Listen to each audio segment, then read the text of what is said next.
Hello, welcome to आपकी खबर।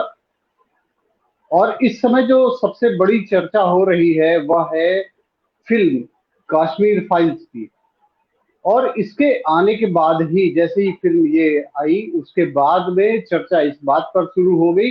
एक वर्ग ऐसा है जिसने ये कहना शुरू कर दिया कि इसमें आधी अधूरी सच्चाई दिखाई गई है।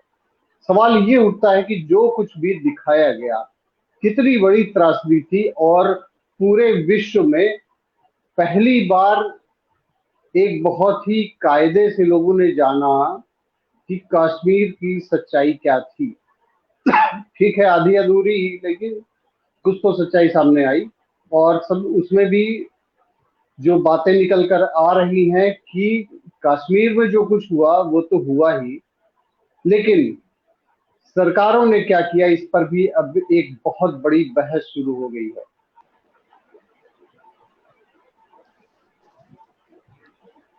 और जैसा कि आप देख पा रहे हैं कि हमारे साथ में शिव कुमार द्विवेदी जी जुड़ रहे हैं। द्विवेदी जी, आपको आवाज आ रही है क्या?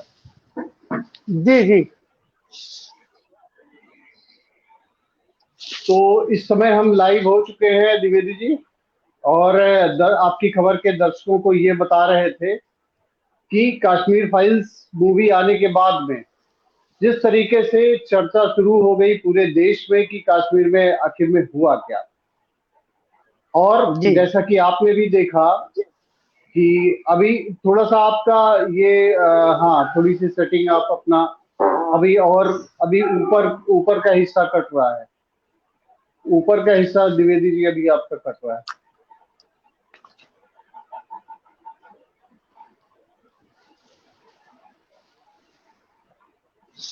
अभी और चेयर चेयर और आगे करिए, अपनी चेयर और आगे करिए, अपनी चेयर और आगे करिए। नहीं, कैमरे को आपको एडजस्ट करना पड़ेगा।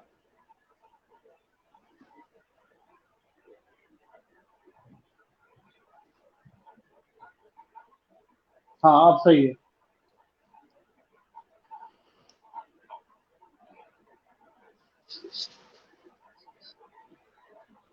चलिए, ठीक है।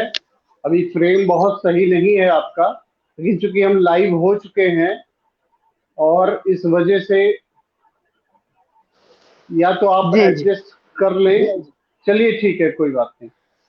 तो आपकी खबर के दर्शकों को ये बता रहे थे कि कश्मीर फाइल्स मूवी आने के बाद में जो देश में इतनी बड़ी त्रासदी 1990 के बाद में त्रासदी होने के बाद जो चर्चा होनी चाहिए थी, जो कार्रवाई होनी चाहिए थी, वह सरकारों ने नहीं किया। उसके लिए चाहे जो सरकार जिम्मेदार रही हो, लेकिन जनता को ये सच्चाई, भारत की जनता को तो पता चली ही। पूरे विश्व में इस बात पर चर्चा पहली बार जिस पुरजोर तरीके से शुरू हुई है वह पहले कभी नहीं हुई। अब सवाल ये उठाया जा रहा है कि इसके लिए जिम्मेदार कौन था, और इतनी बड़ी त्रासदी होने के बाद अभी तक क्यों नहीं प्रभावी कार्रवाई हो पाई, और जो कश्मीरी विस्थापित हैं वह आज भी टेंट में रहने को मजबूर है, आज भी वह अपने देश में विस्थापित की तरीके से रह रहे हैं।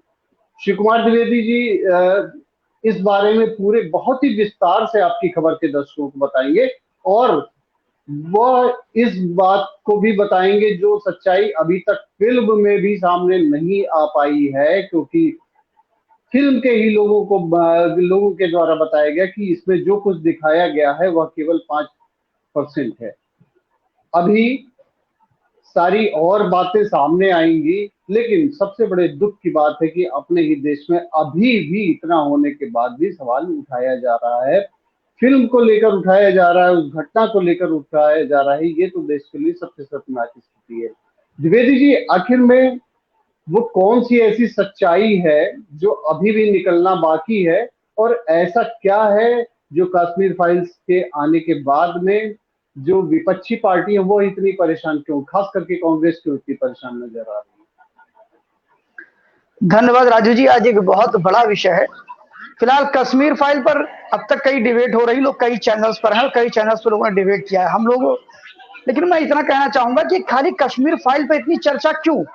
आखिर सोचने की बात यह है कि कश्मीर फाइल का एक एक शब्द या कश्मीर फाइल में जो भी दिखाया गया है वो कोई आज पहली घटना नहीं है। वो 32 वर्ष पहले, यानी अगर हम बात करें तो सन 90 में घटना घटी।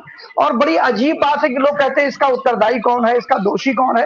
तो निश्चित तौर पर ये 1 या 2 दिन की घटना नहीं थी। पहली बात, यह घटना एक सस्टेन चलता रहा। 1984 से ही ऐसी परिस्थिति पैदा हुई और 84 के बाद 89 तक आते आते ये बहुत बड़े बदलाव में बदल गया, जिसमें शेख अब्दुल्ला की सरकार थी, उसके बाद फारूक अब्दुल्ला की सरकार रही, उसके बाद फारूक अब्दुल्ला के बहनोई को कांग्रेस पार्टी ने समर्थन दिया और 89 के करीब में उनको फिर से बनाया, 88 करीब में मुख्यमंत्री बनाया उन्हें।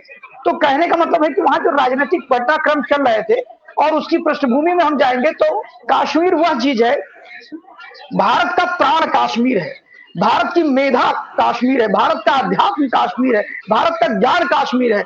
आपने एक बहुत बड़े साहित्यकार का नाम सुना होगा, कल्हड़, जिन्होंने रजत रंगड़ी लिखा था, जो संस्कृत के बड़े विद्वान थे। संस्कृत के बड़े विद्वान जो थे और मेधा जो थी वो सब की सब मेधा कश्मीर में हुआ करती, जिसको कश्यप ऋषि ने बताया था।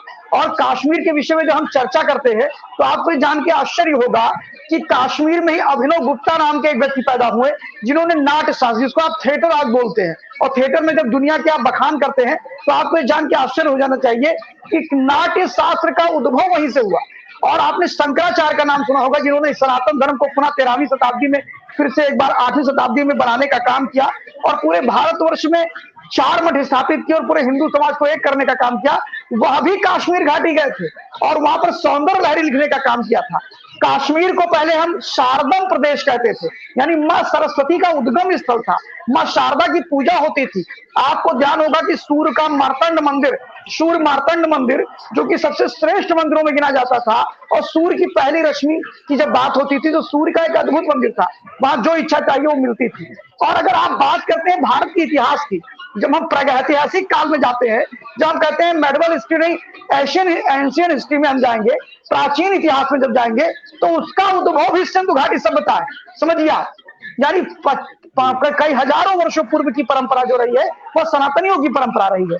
और सबसे बड़ी बात यह है कि कश्मीर हो या भारत, सबसे पहले अगर आतताइयों द्वारा, आतंकियों द्वारा, मुस्लिम आक्रांताओं द्वारा, मुगलों द्वारा अगर किसी को लहूलुहान किया गया तो वह सिर्फ और सिर्फ भारत का कश्मीर था। महर्षि कश्यप की वो धरती थी, रजत रंगड़ी लिखने वाले कल्हड़ की वह धरती थी। वह कश्मीर बाबा अमरनाथ की धरती है, वह कश्मीर मां शारदा की धरती है। तो कहने का मेरा मतलब यह है कि उसको तो 712 ईस्वी में भी एक मॉब लिंचिंग की गई थी, 712 ईस्वी में वहां के हिंदुओं को प्रताड़ित किया गया था। लेकिन मैं 2-3 बातों पर आपका ध्यान आकर्षित कराना चाहूंगा और आपके व्यूअर्स का। जरा एक बार सोचिए राजू जी कि आखिर वह क्या बात है कि इनको कश्मीरी पंडित कहा गया। एक बड़ा इशू है। 89 का वो जो एरा था वो एक इतना बड़ा एरा था, उसमें 3 मूवमेंट चले थे। एक मंडल कमंडल चला था, दूसरा श्री राम जन्मभूमि की बात हो रही थी, और तीसरा कश्मीर घाटी पर अटैक, भारत के अंदर ही हिंदुओं पर हमला हो रहा था। आखिर ये विमर्श क्यों पैदा किया गया? या विमर्श इसलिए पैदा किया कि इस देश के वामपंथियों ने एक औरा बनाया मंडल का, कमंडल का, और उसके माध्यम से हिंदू समाज को तोड़ने का काम करने का वो प्रयास कर रहे थे। वहीं पर उन्होंने कहा अगर हिंदू शब्द का प्रयोग हो जाएगा तो संपूर्ण हिंदू समाज जो एक खंडित हो रहा है, जिसकी वजह से आज 37 वर्ष बाद उत्तर प्रदेश के अंदर पूर्ण बहुमत की सरकार दोबारा आई है, ये कहां हो पाया था? ये इन्हीं वजह से नहीं हो पाया था। तो उन्होंने इसको पूरा आवड़ा बनाने का काम किया, कश्मीरी पंडित नाम दे दिया। क्या और कोई उसमें नहीं मारे गए थे क्या? कश्मीर घाटी को विहीन कर दिया गया और यह प्रक्रिया 77 से चालू हुई। आपको बताना चाहूंगा जियाउल हक ने K2 ऑपरेशन चलाया था। खालिस्तान और कश्मीर, उसका नाम दिया था ऑपरेशन K2। खालिस्तान मूवमेंट भी चलने लगा था, साथ में कश्मीर में मूवमेंट चलने लगा था। उसी समय मीरवाइज फारूक का नाम आपने सुना होगा। मीरवाइज फारूक थे, उनके बेटे अभी यासिन मलिक की बात आती है, मीरवाइज फारूकी की बात आती है। उनके पिता जो थे वो कांग्रेस पार्टी में इन्वॉल्व थे। नेशनल कॉन्फ्रेंस, जिसका पहले नाम मुस्लिम कॉन्फ्रेंस हुआ करता था। एक अजीब गरीब तरह के तथ्य भारत में प्रस्तुत किए जा रहे हैं इस फिल्म की आड़ में, जो इसके विरोधी लोग हैं। और मेरा मानना है इतनी हाय तौबा मचा रहे हैं आजकल वामपंथी, इतनी हाय तौबा मचा रहे हैं कांग्रेस के लोग।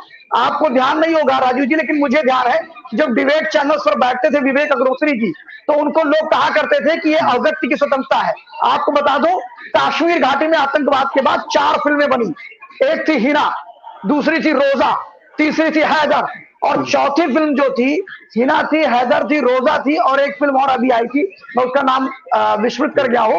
आप बताइए, हैदर फिल्म अगर आपने देखी हो, नहीं देखी हो तो आज यूट्यूब पे देखिएगा। हैदर फिल्म के अंदर अभिव्यक्ति की स्वतंत्रता के नाम पर भारत की सेना को रेपिस्ट कहा गया। हैदर फिल्म में अभिव्यक्ति की स्वतंत्रता के नाम पर भारत की सेना को गालियां दी गई। अभिव्यक्ति की स्वतंत्रता के नाम पर विशाल भारद्वाज ने हैदर फिल्म बनाई थी, और भारत में लगता था कि वो जो मुस्लिम आतंकी है वो आतंकी नहीं है, वो फरिश्ते हैं, वो पूरे कश्मीर में जन्नत लेके आ रहे हैं। वहां गाली किसको दी जा रही थी? भारत सरकार को दी जा रही थी। वहां गाली किसको? उस फिल्म में पूरी तरह से आपने आपसा का नाम सुना होगा, जिसकी अक्सर चर्चा होती है कि आपसा हटाया जाए। आपसा को लेकर के उन्होंने सेना पे बड़े बड़े हमले किए, और हैदर फिल्म भी हिट नहीं हुई, लेकिन उसकी चर्चा हुई। जब उसकी चर्चा हुई तो लोगों ने कहा भाई वो तो अभिव्यक्ति की स्वतंत्रता है, उन्होंने जो रियलाइज किया वो बोल दिया। और मैं ये कहना चाहता हूं कि जब 98 का एरा था, 98 का दौर था, मैं उस समय थोड़ा सक्रिय हुआ था सामाजिक जीवन में। और जब मैं 98 के बाद 2002 में एक स्टूडेंट लीडर्स मीटिंग हुई 2002 में सिंधु से, मतलब लेह और लद्दाख में, मैं वहां पर मुझे जाने का सौभाग्य मिला। जब मैं समाचार पत्रों में पढ़ता था, खासतौर पर वह समाचार पत्र जो सनातन धर्मियों के समर्थन में लिखते हैं, वो लिखते थे कि इंडियन आर्मी को गाली दी जाती है। वो लिखते थे कि कश्मीर के अंदर हमारी सेना जिनकी सुरक्षा करती है वो उन्हीं को पत्थर मारते हैं, वो उनको गालियां देते हैं। तो मुझे कभी कभी लगता था राजीव जी कि ये अतिशयोक्ति बोला जा रहा है ताकि हिंदू एक हो जाए।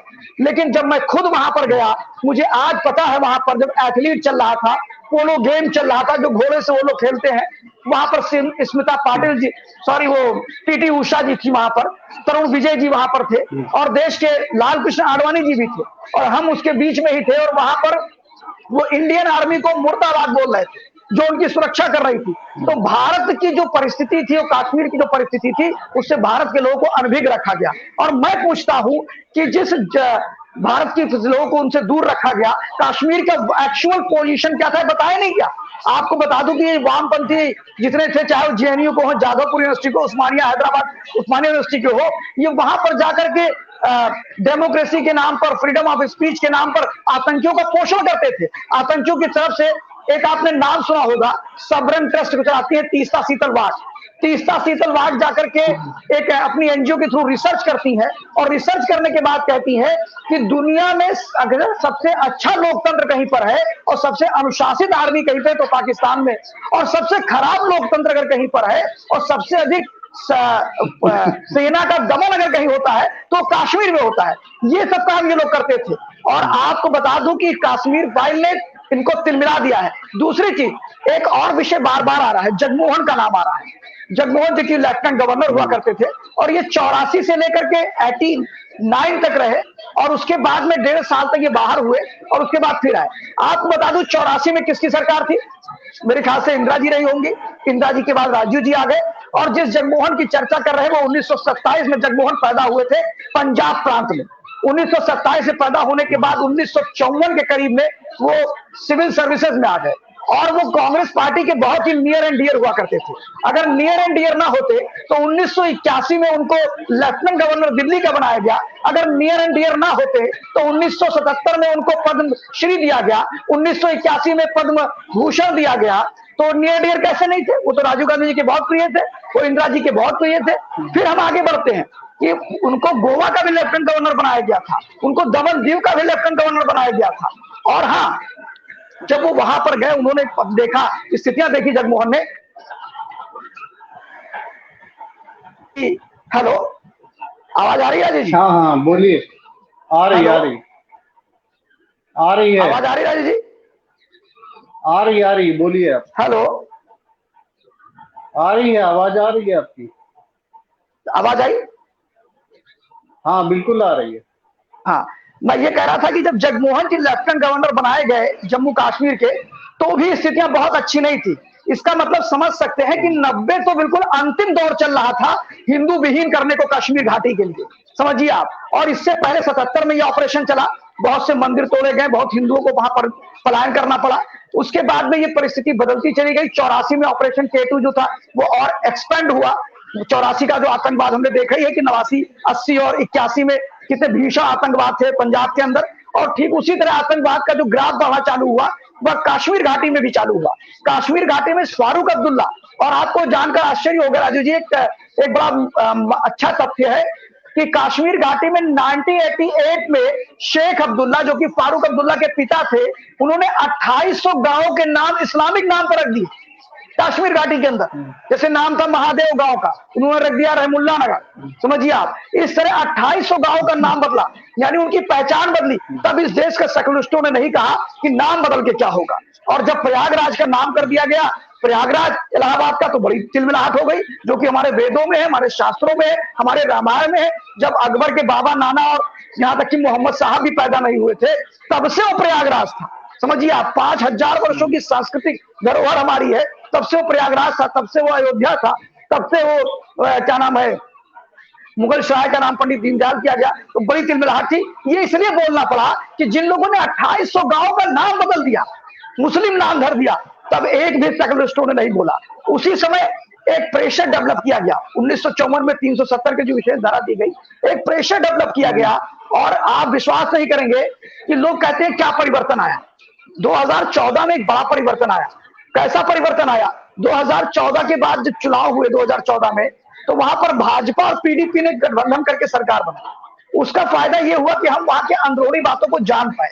हम ये जान पाए कि उनके फाइल्स कहाँ है, हम ये जान पाए कि अनुबंधन क्या है, हम ये जान पाए कि उसके लूप होल्स क्या है, हम ये जान पाए कैसे उसको विड्रॉ करना है, हम ये जान पाए शासन करने के बाद क्या परिस्थितियां हैं। और उसके बाद बहुत परिवर्तन आया राजू जी। मैं कहना चाहूंगा कश्मीर के अंदर परिवर्तन ये आया 1 जून 2014। आपको भी ध्यान होगा, ना हो तो अभी भी किसी से मैं चैलेंज करता हूं कि आप दैनिक जागरण उठा करके देखिए 1 जून 2014 का, उसमें 600 करोड़ रुपए का प्रावधान किया कैबिनेट ने, केंद्र की मोदी सरकार ने, कि हम वहां पर कश्मीरी ब्राह्मणों के लिए कॉलोनी बनाएंगे, कश्मीरी जो पलायन हुए हिंदू उनके लिए कॉलोनी बनाएंगे और जम्मू में बनाएंगे। आपको जान के आश्चर्य होगा 2018 तक बन गया। और बनने के बाद कश्मीर के लोगों ने कहा, कश्मीरी हिंदुओं ने, कि हमें अपना ही घर चाहिए। जिन पहाड़ी, जिन घाटियों में हम रहते थे, हमें अपने पिता का पैतृक निवास ही चाहिए। आपको आश्चर्य होगा, पैतृक निवास मिलना बड़ा कठिन काम था। क्यों? क्योंकि उन पर कब्जा हो चुका था। 18,000 से अधिक मंदिर तोड़े जा चुके थे, वहां शौचालय बना दिए गए थे और उनको इंक्रोचमेंट कर लिया गया। क्योंकि वो पहाड़ था, वहां समतल भूमि नहीं थी, इसलिए और भी दिक्कतें थी वहां पर। ऐसी परिस्थिति में परिवर्तन पे परिवर्तन 2014 के बाद हुए। आपको ध्यान होगा 2014 में जब से भाजपा की सरकार आई, पीडीपी के साथ गठबंधन किया। उस गठबंधन सरकार में मशरत अली, जो कि 90 के कांड में एक्यूज था, बिट्टा कराटे, जो कि 1990 के कांड में एक्यूज था, यासिन मलिक, जो कि 1990 के कांड में एक्यूज था, आरोपी था, आसिया अंद्राबी, अल्ताफ अहमद डार, ठीक है, ऐसे बहुत से नाम थे। जमाते इस्लाम वहां पर एक बहुत बड़ी ग्रुप था, उनके हमने 400 अकाउंट्स को सीज किया, जिसमें 25,000 करोड़ रुपए पड़े थे। समझिए आप, उनको सीज किया गया, इन आतंकियों को अंदर किया गया और वो महबूबा मुफ्ती के साथ रह के किया गया। ये भाजपा का प्रभाव था। फिर 370 और 35 से खत्म करने के बाद, आप बताना भूल गया, जब जगमोहन जी वहां पहुंचे, फिर ये बड़ा परिवर्तन आया। जगमोहन जी जब वहां पहुंचे तो बेनजीर भुट्टो कहा करती थी, भाग भाग मोहन। जगमोहन पे कमेंट्स करती थी बेनजीर भुट्टो, भाग भाग मोहन। फिर कहती थी भाग भाग मोहन, यानी मोहन को हम काट काट के फेंकेंगे। ये कौन? पाकिस्तान की बेनजीर भुट्टो बोला करती थी। समझिए आप, तब भी केंद्र की जो राजीव गांधी जी की सरकार थी उसको सुनाई नहीं दिया। केंद्र में कांग्रेस की बैठी सरकारों को सुनाई नहीं दिया, क्योंकि उनके पिता राजीव गांधी जी के जो नाना थे वह भी शेख अब्दुल्ला के बड़े अच्छे मित्र हुआ करते थे और फारूक अब्दुल्ला राजीव गांधी के अच्छे मित्र हुआ करते थे। कश्मीर को तो मित्रता निभाई गई, कश्मीर में हिंदुओं की लाश की चर्चा ही नहीं की गई। और आपको एक चीज बता दूं कि कश्मीर के अंदर जब जगमोहन वहां पहुंचे तो उन्होंने एक अपनी बुक्स लिखी है जिसका नाम है दहकते अंगारे।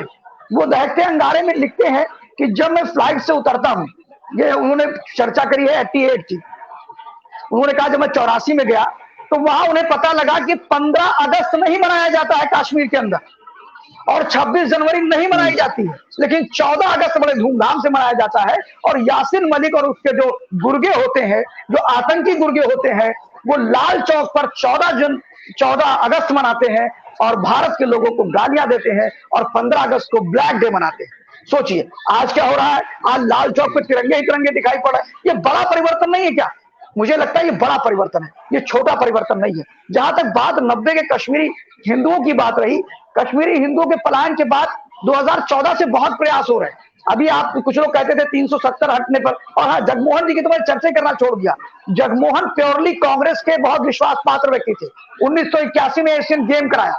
जब 90 की अच्छा, घटना हुई, जगमोहन ने, एक चीज पूछना चाहूंगा इसमें, क्योंकि जी बार बार जो है मुझसे ये मतलब हर जगह जानने की कोशिश लोग करते हैं कि ठीक है, जी अगर जी, भाजपा इतनी बड़ी हितैषी थी तो क्यों नहीं अभी हाँ तक जो है विस्थापित जो थे उनको मूल स्थान पर वापस क्यों नहीं भेजा जा सका? इसमें दिक्कतें क्या जी, थी? हाँ मैं बिल्कुल बताता हूँ। देखिए 1990 में जब एक घटना घटी, आपको बता दूं, 1988 में जगमोहन खुद लिखते हैं कि धार्मिक उन्माद को लेकर के एक कानून लोकसभा में पारित किया गया। जगमोहन अपनी किताब में लिखते हैं दहकते अंगारे में कि वो कानून पूरे देश में तो लागू हुआ, जिनमें आवश्यकता नहीं थी पूरे देश को, समझिए आप।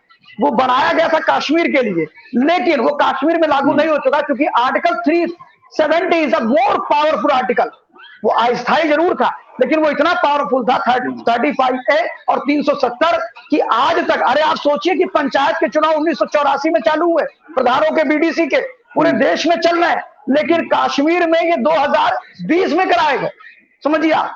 2020-21 में ये हम्म, पंचायत के चुनाव कराए गए, तो कितना पावरफुल उनको बना दिया गया था 370 देकर के। और वहां जब कश्मीर में जो पलायन की बात हुई, जब वहां पर ये स्टेट होल्डर होते हैं, मतलब ये स्टेट सब्जेक्ट है लॉ एंड ऑर्डर, ठीक है, और स्टेट सब्जेक्ट के बाद भी 370 गुना, 35 से गुना, यानी सेंट्रल गवर्नमेंट वहां पर बहुत ज्यादा दखलंदाजी करने की हैसियत में नहीं होती है।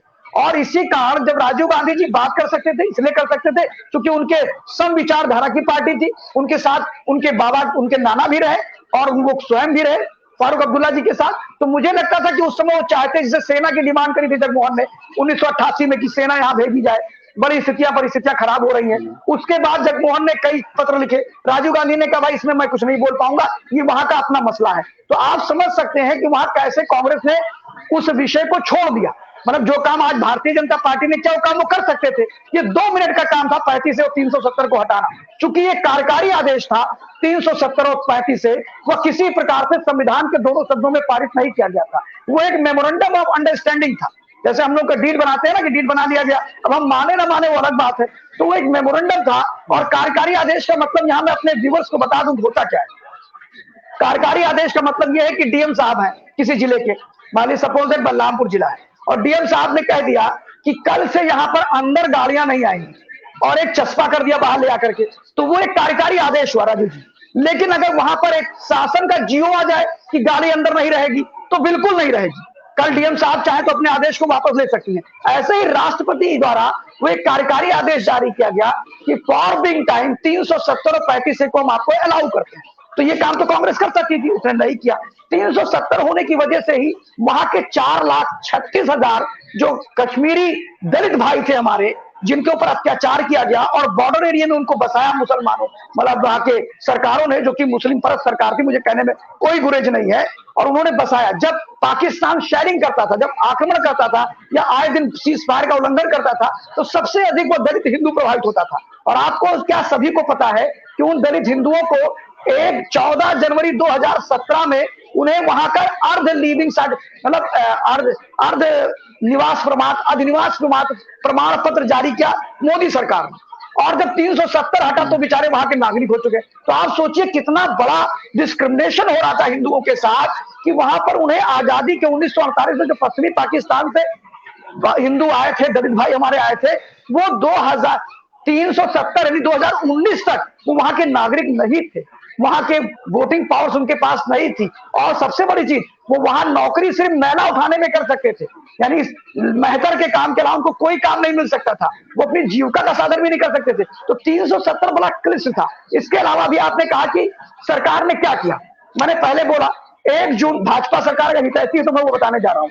1 जून 2014 भाजपा सरकार ने 600 करोड़ रुपए का बजट दिया, कॉलोनी बनाई, कश्मीरी ब्राह्मणों काम नहीं आएंगे। एक योजना उन्होंने चलाई कि जो जम्मू में जो कश्मीरी हिंदू आए थे, उनसे कहा आप कश्मीर में जाइए, हम आपको 40% ज्यादा सैलरी देंगे प्राथमिक शिक्षकों में, समझिए आप। और वो 40% सैलरी दी। उस अभी आपने देखा कुछ दिन पहले, थोड़ा दहशत फैलाने के लिए दहशत गर्दों ने, आतंकियों ने कुछ मास टीचर्स को मारा है, उसमें भी कुछ हिंदू टीचरों को मारा है।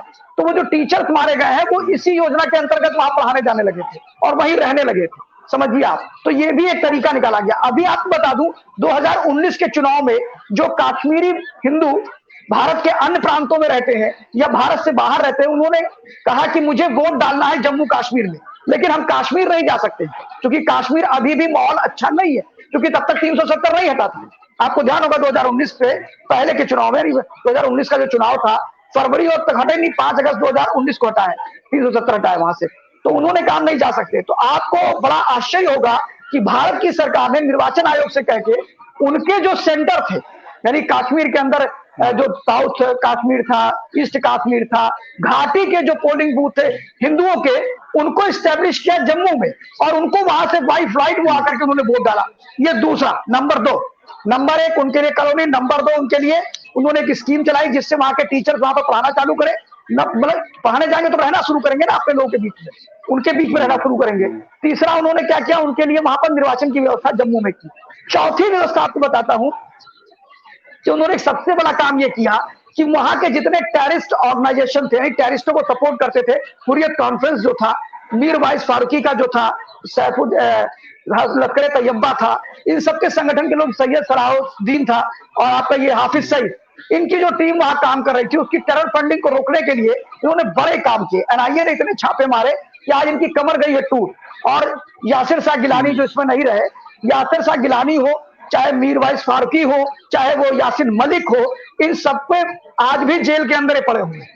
भाजपा सरकार आने के बाद ये जेल में गए, वरना इनको छूने वाले भी लोग डर जाते थे। यहाँ तक कि मनमोहन सिंह जी उनके साथ डिनर किया करते थे। और आपको बताऊं, जब से मोदी सरकार आई है तब से हुर्रियत या अलगाववादियों से कोई डायलॉग मोदी सरकार ने 2014 से लेकर के 2019 तक नहीं किया और न पाकिस्तान से करने दिया। जैसे पहले होता था कि पाकिस्तान के एम्बेसी में आते थे, हमारा एक सरकार का कोई मिनिस्टर होता था जो पीएम का प्रतिनिधि के रूप में जाता था। ये 2014 से प्रक्रिया खत्म हो गई। जैसे 2014 से क्या नाम है, रोजा इफ्तार खत्म हो गया प्रधानमंत्री कार्यालय पे, 2014 से रोजा इफ्तार खत्म हो गया राष्ट्रपति कार्यालय से। तो ऐसे ही एक बड़ा परिवर्तन वहां पर आया। और आपको बता दूं, मीर वाइस फारूकी हो या यासिन मलिक हो, बिट्टा कराटे हो या मसरत आलम हो या आसिया अंद्राबी हो, ऐसे हजारों नाम है वहां पर जिन्होंने भारत के खिलाफ षड्यंत्र किया। आज वो सब शांत बैठे हैं और जेल के अंदर बैठे। फिर आपको बताता हूं एक कड़ी कार्रवाई क्या की। 5 अगस्त 2019 को हमने 2 विषय लेकर के आए। 5 अगस्त 2019 को पहला काम हमने क्या किया, हमने 370 खत्म किया। फिर एक और विषय आता है आपके सामने कि जब हम यासिन मलिक को पकड़ने के लिए गए तो उसका चलता है JKLF, Jammu Kashmir liberation front. Jammu Kashmir liberation front ने ही कहा था जम्मू कश्मीर के हिंदुओं से कि तुम, या मस्जिद से ऐलान कराया था कि तुम अपने घरों को छोड़ दो, अपनी महिलाओं को छोड़ दो, कन्वर्ट हो जाओ और यहां से चले जाओ। ये यासिन मलिक के लोगों ने किया था। और उसी समय कूका मूवमेंट भी चालू कराया था।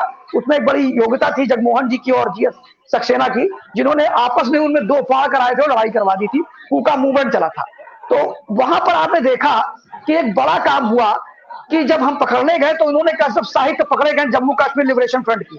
तो हमारे यहाँ जो UAPA कानून था, यानी अनप्रोटेक्टेड लॉ जो हमारे यहाँ था, तो उसमें कानून में बड़ी लूज पोल थी राजीव जी। यानी हमने किसी को पकड़ लिया, साहित्य पकड़ लिया और वो JKLF का प्रेसिडेंट है, वो कहता साहब हम तो कहीं लिखा ही नहीं है कि JKLF का प्रेसिडेंट हूं मैं, और जब मैं प्रेसिडेंट नहीं हूं तो मुझे आप क्यों पकड़ोगे, ये साहित्य मेरे नहीं, ये साहित्य जो है मेरे नहीं है, ये गन मेरी नहीं है। उसने तुरंत मना कर दिया। अब आप उसका कुछ नहीं कर सकते हो, उसको अरेस्ट नहीं कर सकते हो। मोदी सरकार आने के बाद ये सबसे बड़ा परिवर्तन आया कि हमने UAPA में अमेंडमेंट किया 5 अगस्त 2019 को, और उस अमेंडमेंट का नतीजा रहा कि आज JKLF का यासिन मलिक जो लाखों हिंदुओं का हत्यारा है, वो गजनी औरंगजेब से कम नहीं था। उसने व्यापक पैमाने पर हिंदुओं का बलात्कार किया। जो कश्मीर फाइल में आप देख रहे हैं वो कुछ भी नहीं है और लगातार होता रहा, अभी भी हो रहा है। वरना कश्मीर से पलायन क्यों होता है? अभी भी पलायन लोग कर रहे हैं। अभी भी बिहार के हिंदू मजदूरों को मारा जा रहा है, उत्तर प्रदेश के हिंदू मजदूरों को मार दिया जा रहा है। ये क्या अभी भी कम हो रहा? इनको पकड़ने के लिए हमारे पास कोई कानून नहीं था, क्योंकि ये तुरंत डिनाई कर देते थे, चाहे वो सिमी के लोग हो, चाहे वो इंडियन मुजाहिदीन के लोग हो, चाहे वो JKLF के लोग हो, कि मेरा सामान नहीं है। अब UAPA लॉ में ये कह दिया अमित शाह जी, गृह मंत्री हमारे हैं, PM मोदी जी ने, कि अगर कोई साहित्य आपके पास पाया गया तो भी आप दोषी हो जाओ। समझिए, आप ये कह के नहीं बच सकते हो साहब कि ये तो साहित्य मेरा नहीं है, ये मैंने नहीं किया। तो ये इन्होंने काम किया। तीसरा अभी आप देखिए, तो जब से 370 हटा है तब से 8 पार्टियां, 8 बड़ी पार्टियां और 3 बड़े इन्वेस्टर वहां जा चुके जो केसर का काम कर रहे हैं।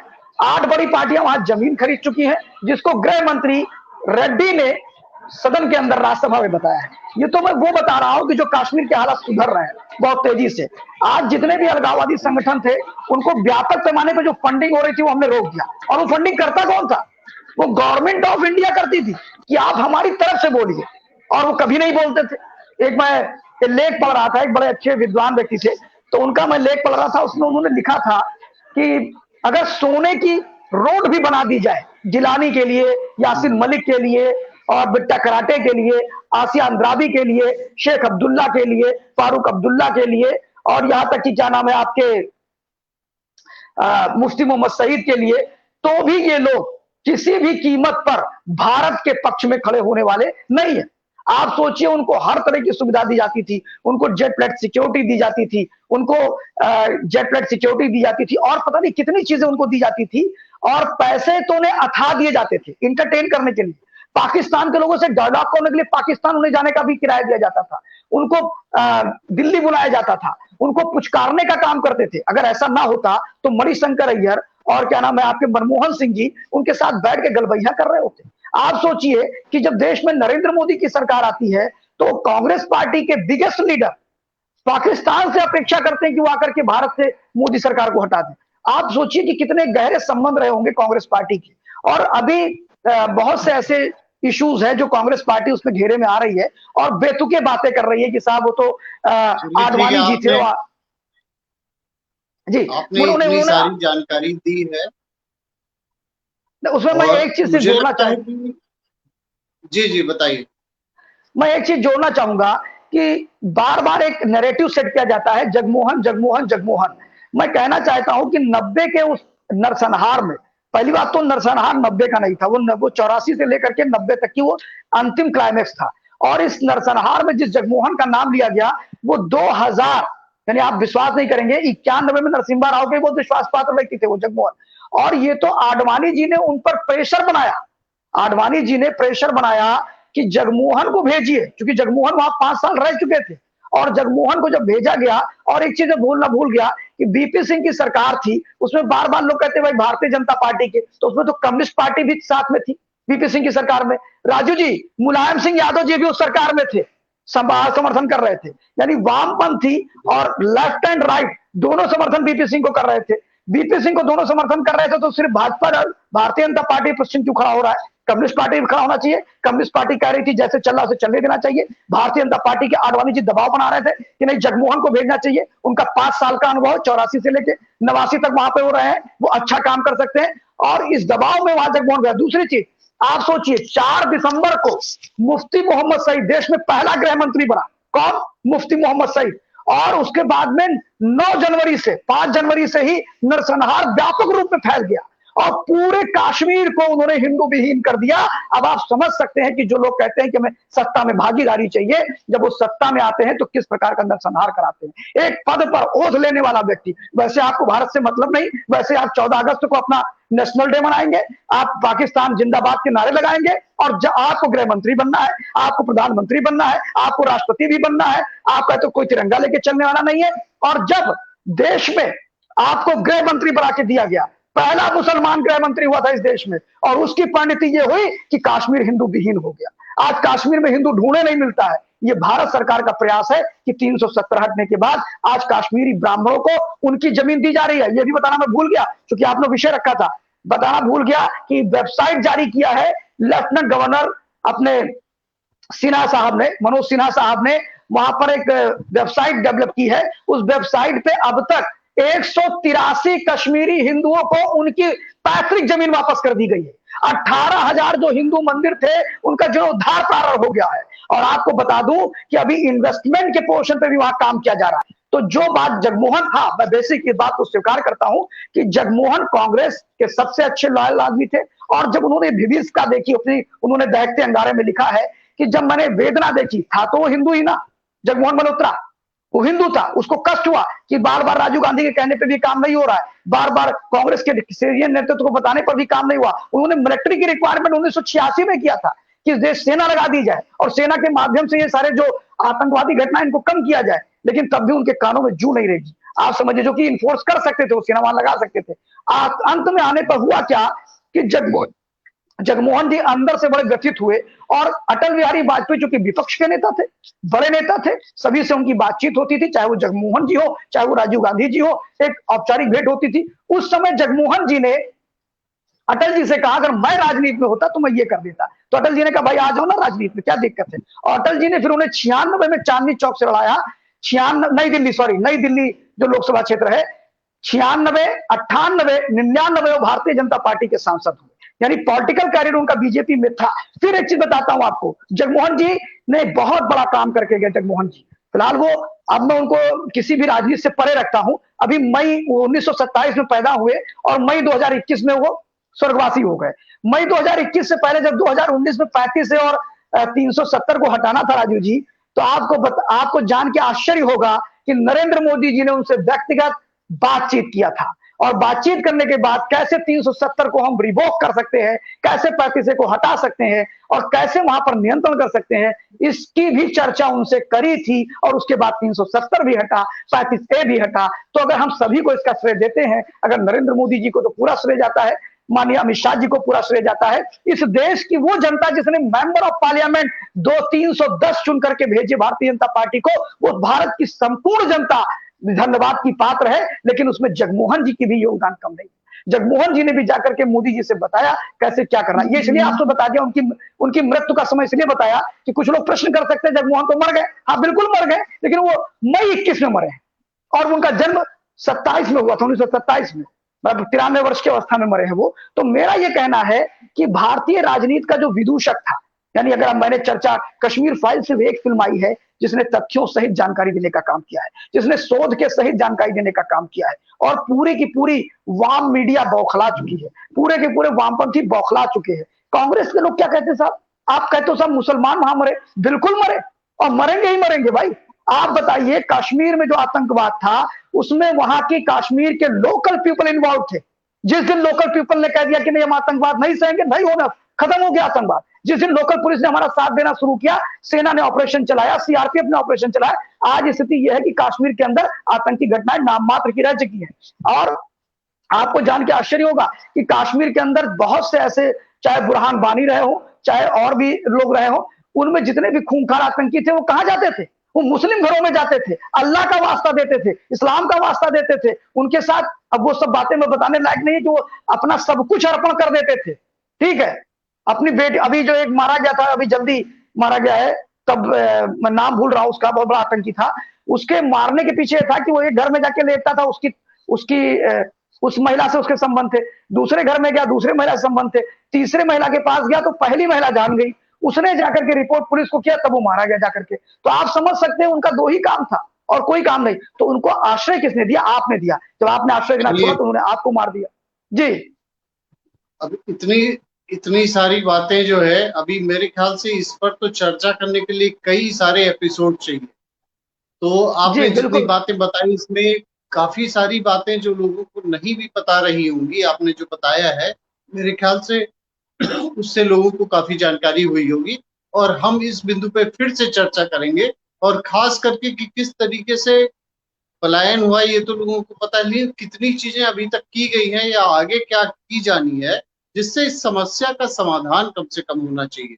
आपकी खबर के दर्शकों को इतना सारी बातों बताने के लिए और समय देने के लिए आपका बहुत बहुत धन्यवाद।